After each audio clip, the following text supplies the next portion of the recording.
Ladies and gentlemen, welcome to the SAGU Sports Network. My name is Evan the Astro Kid, and I am joined here by my wonderful co-host. Introduce yourself. Hi everyone, it's Clutchire. How we doing? Yeah, and we have a playoff game for our SAGU Lions Valorant team. This is week 1 of playoffs, round 1, if you will, of the Division B playoffs for the ECAC Valorant League. And our SAGU Lions Valorant team will be playing against Bridgeport and their Division B Valorant team. I don't know if they have any others. But we've got a really exciting game tonight. Both teams only taking 3 losses. SAGU Lions with 5 wins. Bridgeport with 4 wins. And how are you feeling, Clutchire? We've got a really great game tonight. Yeah, looking at map stats and some of their just KD ratios and their win-losses with their streaks and what teams they went against. Looking at their ranks, I think it's going to be a really fun, explosive match, and there's going to be a lot of close calls, I think. I think it's going to be a really good match. Sweet. We are very, very excited for this. In this regular season, now having been finished, coming into playoffs, it is a single elimination bracket. The teams have been split up based on their seed, which was determined by their performance in the regular season. And they go up against different teams throughout this bracket, and if you lose a set, you are out. Or if you lose a game, if you will, you are out. And there are no losers brackets, no redos. That is it. It's win or lose, winner takes all. Everything is on the line for these competitors. But for all of you who are wondering what might be going on with this Valorant game, I'm going to give a brief explanation of what Valorant is. So this game is what is referred to as a first-person shooter, or FPS. The main mechanic is to shoot the opponents with guns to decrease their life. Now, this game is played by 2 teams of 5 players. They are fighting each other on a pre-selected battlefield that we will refer to as the map. Now, each map is unique and allows the players to fight in different ways, and maps are chosen by the teams playing in the current game. This is something they do earlier on in the day. Now, the game is played in rounds, with the first team that wins 13 rounds being declared the winner of the game as a whole. So keep in mind, 13 rounds is the key. If both teams reach 12 round wins, they will continue to play rounds in overtime until one team wins by 2 rounds. That is the only exception to 13. If they I am all over my words today. If both teams reach 12 round wins, they will continue to go up until one team wins by 2 rounds. This is a very common thing in volleyball and ping pong and the such. The team that wins 2 games out of 3 wins the set and takes this playoff win. Each round is played in a bomb arming and bomb defusing scenario. The attacking team's objective is to take their bomb, which we will call the spike, and arm it or plant it on one of the available target locations that are known as sites, and they are listed with a letter as in Site A, Site B, Site C. Now, the defending team's objective is to stop the attacking team from planting the spike on one of the available sites, or if worst comes to worst, disarm or what we will call defuse the already planted spike before it explodes. Now, the teams will alternate between attacking and defending every 6 rounds until the game ends, unless we get to overtime, in which the teams will alternate attacking and defending every round, I believe. Along with those team-specific objectives, if all players of one team have died, then they automatically lose the round and the other team wins. This can be before or after the bomb is planted, and the only exception to this rule is if the attacking team has already planted the spike and it goes off before the defending team can defuse it. Even if all the attackers have died, if the defending team cannot defuse the spike before it explodes, the defenders lose. At the start of every round, you receive a certain amount of money that is determined by how well you did in the previous rounds. This is known as your economy or your econ. This is actually a very important part of the strategy of Valorant because your econ is accumulative and grows and builds throughout each round. This money is spent on weapons, shields, and abilities at the start of every round and at the start of round 1 and round 7, which is when the game starts and when they switch sides. All players have the same gun they start with and the same amount of money, and they're all reset to this baseline economy. Now, each player has their amount of money and they can buy their own gear, and it's individual to them. If a player dies during a round, they lose all of their current weapons and must purchase new weapons in the following round. So it's very important if you see these players die. A lot of times, if they know they're going to win, they will hold their weapons and not die. This is referred to as saving, so that in the following rounds, they don't have to rebuy guns and they can keep the ones they had. Also keep in mind there is a mechanic to buying your teammates' guns with your money, which is somewhat important. Along with specific maps that are picked each game, each player will pick a character, and in this game we refer to them as agents, that has their own unique abilities. Each agent can dramatically change the strategies of the game and allows teammates to work together in different ways. These abilities have different effects, like blinding the opponent, putting up a portable wall, or shooting a giant explosive at the enemy, which lots of them have that one. There are some key terms when it comes to these abilities that can change how they work, and I'm just going to give you a brief description of the main ones you'll see in this game. So a flash is an ability that briefly blinds the opponent. Think of this like a flashbang in modern tactical combat. A wall is an ability that creates a wall. Now, this can either be a physical wall, or it can be like an effect of a wall to blind their line of sight, like a wall of fire or a wall of poison.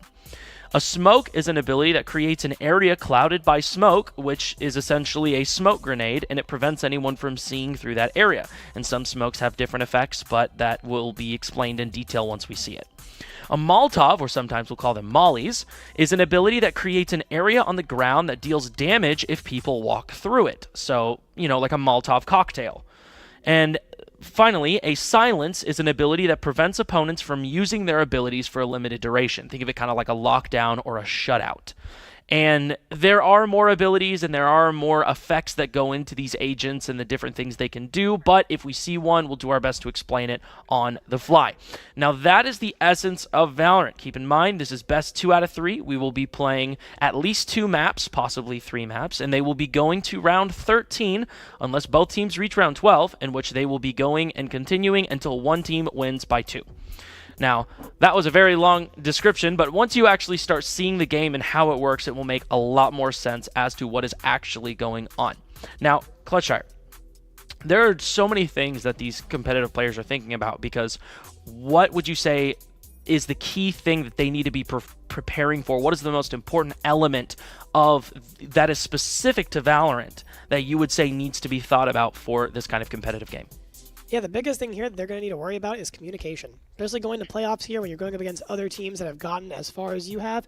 Communication, telling where teammates are, and working together as a team to win rounds and defuse spike is probably the biggest thing to do in this game. Yeah, and communication can change a lot, knowing where the opponent is, being able to hide on for your own sake and for your teammates' sake, being able to stay out of sight from the opponents, because another mechanic is that for each round, if you die, you do not respawn.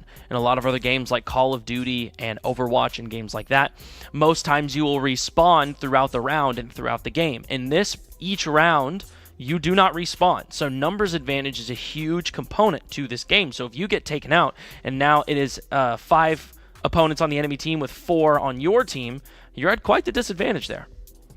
And we will see what these two teams can do here to defend this playoff position and how they can continue to possibly find themselves in grand finals and winning playoffs. Indeed, yeah. But we are hopefully going to get into the game soon. Right now, they are kind of working through all the little nitty-gritty details of getting in the lobby, checking the network, and making sure that everything is set up where it needs to be.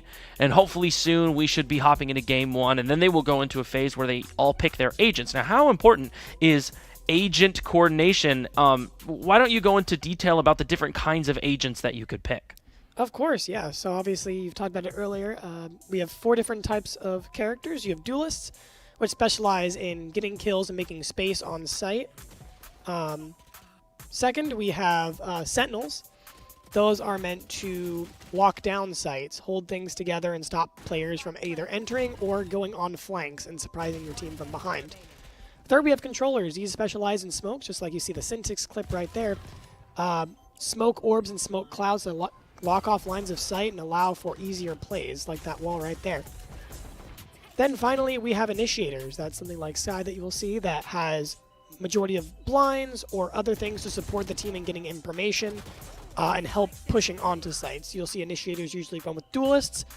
The duelist pushes in, and the initiator uses their utility to help them secure the kills.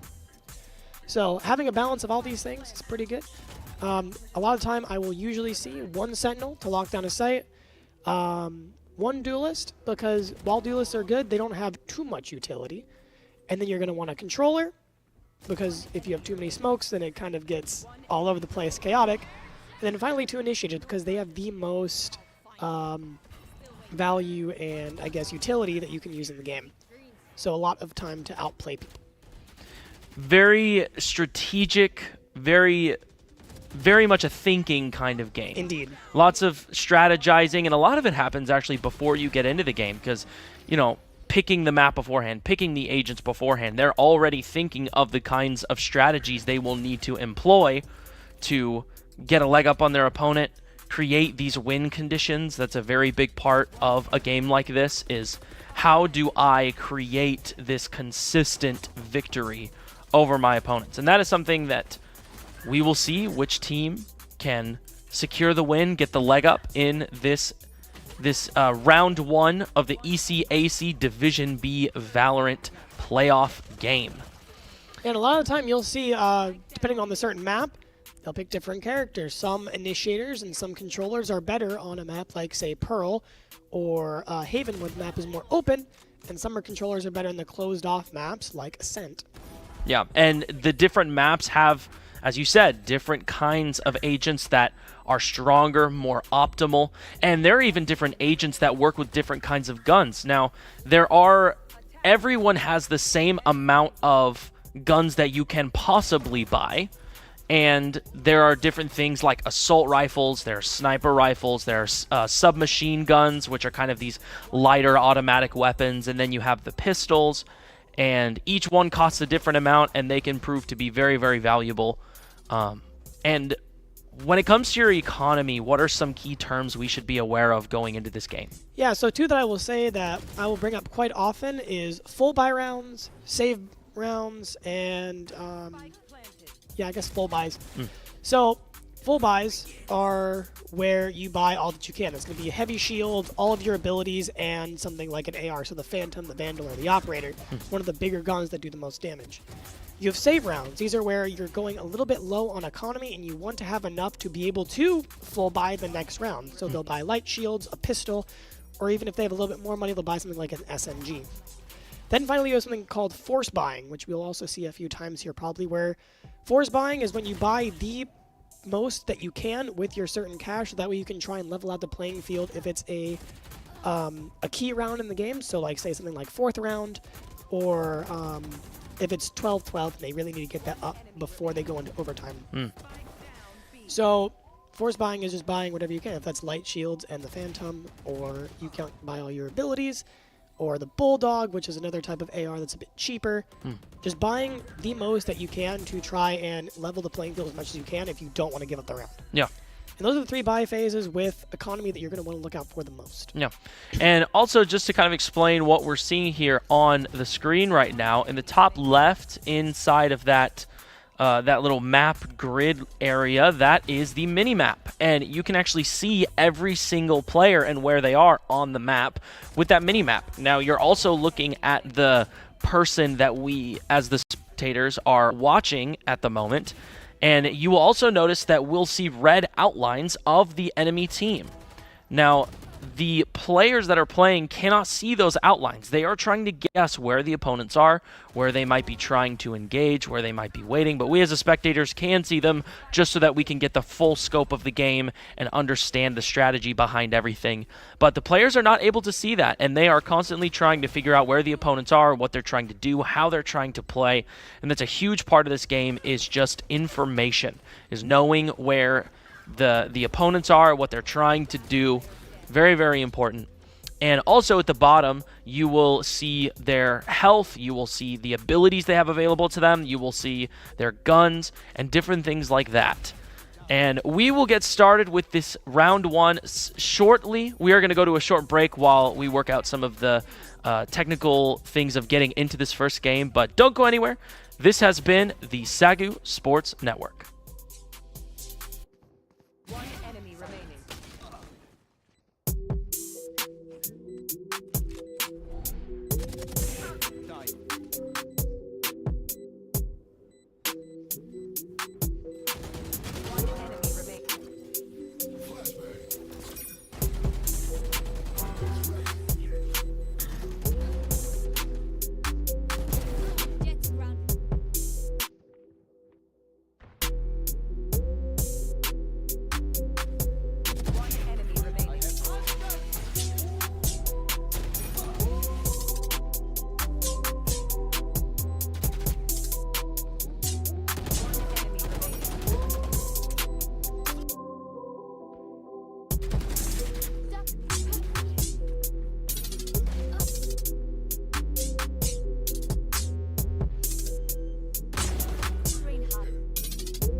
Nice.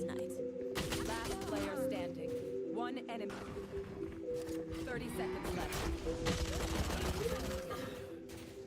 Spike down mid. Here.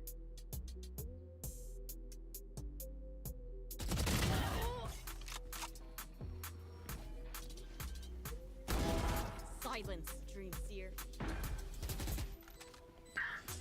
Ladies and gentlemen, welcome back. Thank you for waiting with us. We are now ready to get into this game one, but quickly, there's something new that is with this game today. We have a new agent in Valorant. And Clutchshire, what is this funky little guy doing in this game, and what's his deal? Indeed. So the new agent is Gecko. I have no idea if we're going to see him today, but I'm going to go over him just in case we see him somewhere in one of our streams. So Gecko is a new initiator, and he has some fun little abilities. People have been calling him the Pokemon trainer because all of his little dudes are, well, they're little dudes. They're little monster Pokemon guys. Yeah. We love them. So the first one that he has is Dizzy. It's the Z ability. It's a small little blue guy who you throw out and moves slowly and blinds anybody that it can see.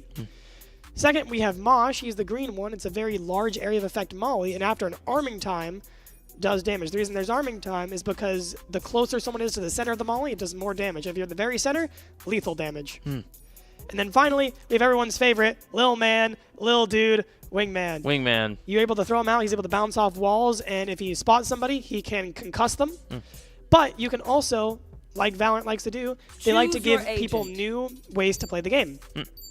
What Gecko can do that's new is you can actually give the spike to Wingman, and he can actually plant or defuse the spike. So actively kind of like acting as a sixth player, while the other people can control site and have to worry about planting. Yeah. Then finally we have Thrash. If you guys know KJ's ultimate where it detains people, they can't move, can't pull out guns or use abilities. Thrash is a movable version of this. And once it jumps, it hits anybody in a certain area, and they're detained. Also the very cool thing, with the exception of Mosh, so Dizzy, Wingman, and Thrash, after you use them and Gecko is still alive, you can go back and pick them up to use them until the end of the round. And that is very, very strong. It's reusable utility. Indeed. So you can use it to clear a site on defense. If they're not there, you can simply pick them up and rotate back to the other site and then use them for retake. Yeah. Very, very strong. He's very flexible. And he's new, so people are still kind of learning the strategies of how to use him. So we might see him be played This is today. the first week that he is actually available for play, so we might not be able to see him at all. We might see him in the later rounds when people get more comfortable. But I'm saying, at least for round one, I don't think we're going to see him yet because people haven't been able to get enough competitive environment with him. Yeah, but maybe somebody's feeling a little risky. Maybe somebody's trained on some of these. It'd be a lot of fun to see. That would be very, very fun. We love Gecko. But we hopefully will be getting into this game one very, very shortly. And just to take a look at their team composition here, seeing the different agents that the two teams are playing, what are some assumptions you can make about their playstyles and how they're going to approach this? Yeah, so if we look across the board, almost every single pick is the same except for the initiator pick. One is playing KO, which is the defending team, and then us, we are playing Sova. So other than that, a lot of teams are pretty balanced. They kind of know going into this what you're playing for, Sam, what agents are good here. KJ being probably the best sentinel for this because she can set up on B really well. Jet is great to peek from mid and just has that dash's potential to really get picks from anywhere, so she can be aggressive. Fade, everyone's liking Fade as an initiator because of the abilities that she can do to pick people up with her eyeball. Yeah. And her ultimate is just really good as well. Yeah. Then we also have Omen. Omen's probably the best controller for smokes on this map.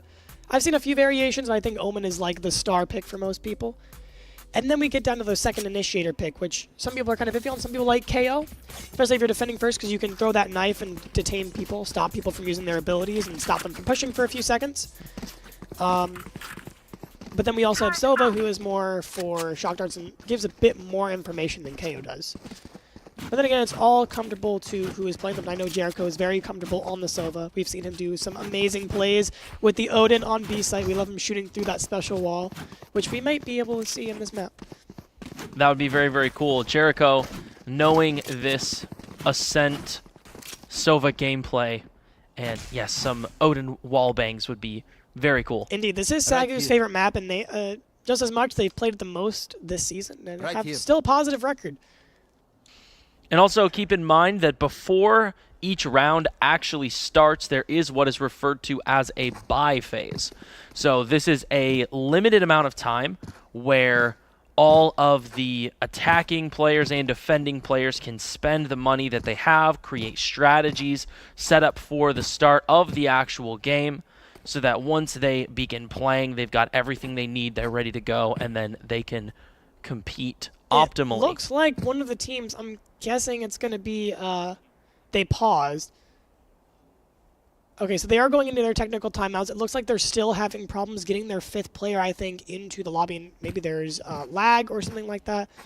But this is what they're using, the technical timeouts. Each team has 15 minutes of technical timeouts, which is time that they can use if, say, a computer goes out or someone can't join or there's lag or any other kind of technical problem that they need.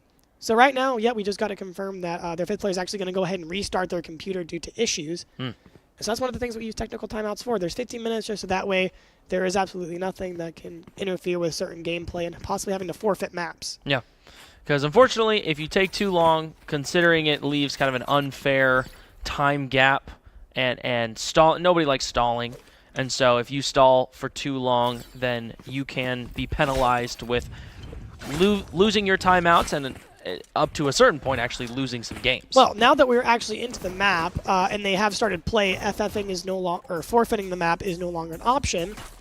And what we're going to do is they're just going to play a man down, so it'd have to be constantly 4v5s, and he wouldn't be able to join until the next map. Wow, So interesting. a current disadvantage if they use up the 15 minutes of timeouts. Okay. Well, we are going to go to a short break while they get these technical difficulties resolved. Once again, don't go anywhere. We will get into round 1. I promise we will get there, and it will be quite shortly, so stick around. This has been the SAGU Sports Network. We will be right back.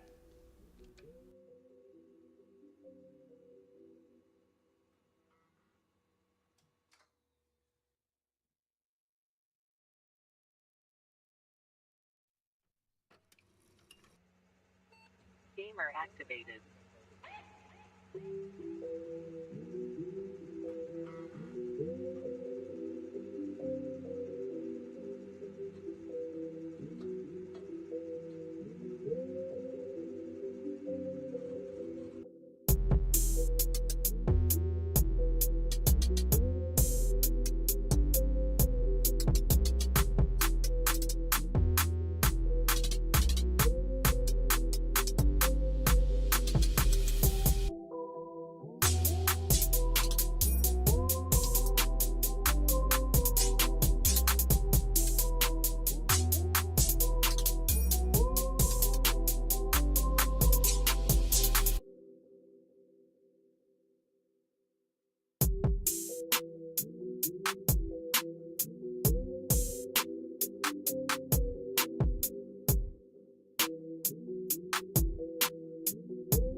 Gamer activated.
Gamer activated.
Gamer activated.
Gamer activated.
Gamer activated.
All right, ladies and gentlemen, welcome back to the SAGU Sports Network, and we are going to hop into this game one. Now, the SAGU Lions Valorant team is being a little flexible here. They're working with this Bridgeport team, and they're going to try and go for this map one, see if it works out. If it doesn't, unfortunately, I believe Bridgeport will have to take a forfeit there, and then we will go on to map two. But we're going to see if maybe they can get connected, and if everything starts working and they can begin playing, then we will have our standard series. We will see. Yeah. Yeah, so if the team is not able to play this map, I think the agreement was that they take the whole series because they did waste all of the time limit so far. Okay. So we'll have to see. It's if we load in, I already see that taking a little bit longer. It's taking a little bit of time, so we'll see. We're kind of being hopeful here, but in this map Ascent, there's lots of tight corridors, small hallways leading into big open spaces where you can get cornered and flanked if you are not careful. So we are going to see how these two teams are able to play well and adapt. The SAGU Lions are going to start on the defensive side. So their objective is to stop the Bridgeport team from planting the spike. And if the Bridgeport team succeeds in planting the spike, it will be the SAGU Lions' job to get on. No, we're on attack first. Are we on attack? Yes, we are. Is that correct? Yep, I also saw because we're playing solo. My apologies. So flip that. So the Bridgeport team's job is to stop the SAGU Lions from planting the spike, and if the SAGU Lions get the spike planted, it is their job to defuse said spike. Now, we will see, hopefully there will be no more technical difficulties and we can actually get into a game here, but thank you to all of you who have stayed watching and are here with us on the SAGU Sports Network and SAGU Esports broadcast. We appreciate you, and also keep in mind that these players really need your support. There's a lot going on. There's a lot on the line. Playoffs is a big deal. And so if you get a second, go like, go follow, go support them at SAGU Esports. The players love knowing that you're there, that you are at their back and you are encouraging them, you're strengthening them. That helps them stay motivated and help pushes them to go forward in playoffs with a good headspace. So please go and do that if you get a second. But hopefully we will get started in this game. It is already taking too long, and usually when I've seen this message, that means someone disconnects. Oh, Okay. okay, we're in, but I can hear through the Discord that he might not be there. It seems like they're trying to figure out maybe We'll have if to this fifth player for the Bridgeport team is able to get connected or not. They might. We'll have to see if They they're might going to play go a 4v5, 4v5. or they might just forfeit the series. We'll have to see how this works here. I don't know yet. And we will try and see what the verdict is. That was quite a long loading screen, and it looks like it is counting down. It looks like every single To player has one. moved so far, Okay, and it looks like we're going to hop into game one. except for possibly their Omen. Okay. All right, So looks like they're it's gonna be- saying... Oh, wait. Okay. Oh, it he's seems like moving. he has connected. All right. He is in game. And here goes the first round. Jericho pushing through mid already, being pretty aggressive. Wow. All right. Wow, And- what a time play. Now I'll have to see what happens. And we are going to play this round one of the playoffs for... We can see an A push here. Watto picks up one. There's the pick on Mango. Another pick, Ogden, on to Beam Bounty in mid. He's going to push. He sees Andy's able to get Hammer. It's now a 2v5. Wow. Slays with the first pick on bipolar, and Master Wings back on Ogden. Player They've standing. stabilized it now. 1v3. All we have is Slays. Slays with Ooh, a quick Slays. flick onto Syntix's head there. Now it's a 2-up heaven. He's very low HP. Watto, he gets the Wow. headshot and gets the first round. Great headshot by Watto there, and the SAGU Lions lead up 1-0 here on this first map. I am so surprised. They got to the... Look at that flick right there Wow. from Slays on Great Syntix's flick. head. That was crazy, but it was crazy. They got back in the nick of time. The round had already started. They were about to go ahead and just say, hey, we're going to FF because we don't have a 7. He's not moving yet. And then that instant, he comes back. He reconnects, and now we have the Bridgeport still in the running for the playoffs. Oh, it seems like he has disconnected. Take flight. Well, we'll see.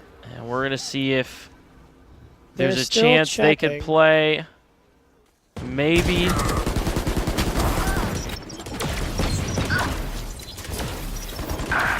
And the SAGU Lions getting control of mid here. There they are. But it One seems like they enemy got a remaining. pick. Or pick is another word for kill. Bridgeport did, and now it looks to be one remaining. And Syntix cleaning it up. And there it is.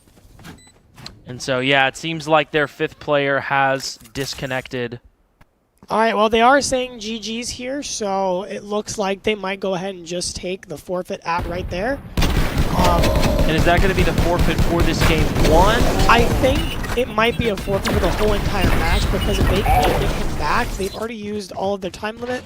And if you can't reconnect, they have no sub, so that means Wow. they can't play the next map. And I think SAGU here is going to take their first win in playoffs. Wow. We are still in the match, though, and they're still kind of talking about it. Yeah, they're trying to see if maybe there's some kind of gentleman's agreement they can come to. I think in the rules they are able to play a man down since they started, but I don't know if that's because they've already wasted all their time. I don't know. We'll have to see. I'm trying to keep up in the Discord and see what they're deciding. And we'll see what kind of verdict We will see. is placed. All right, it looks like they are going to go ahead and it looks like there's disconnections, maybe. Yeah. Yeah, it looks like they are claiming forfeit. Yeah, they That are is claiming going forfeit. to be a round 1 win. That is kind of unfortunate. It is. Even for the SAGU Lions, like for whoever you're playing, wanna play. they do want to play, and they were really excited, and seeing any kind of disconnection. So it's one thing if like there's scheduling issues, but for it to be like faulty equipment, that's always unfortunate. So unfortunately, Bridgeport has now been eliminated from the Division B playoffs, but that means SAGU Lions have 1 win, and they will be going on to round 2 actually later tonight. Versing SJU Crimson, which is scheduled for 9 p.m. here in Texas.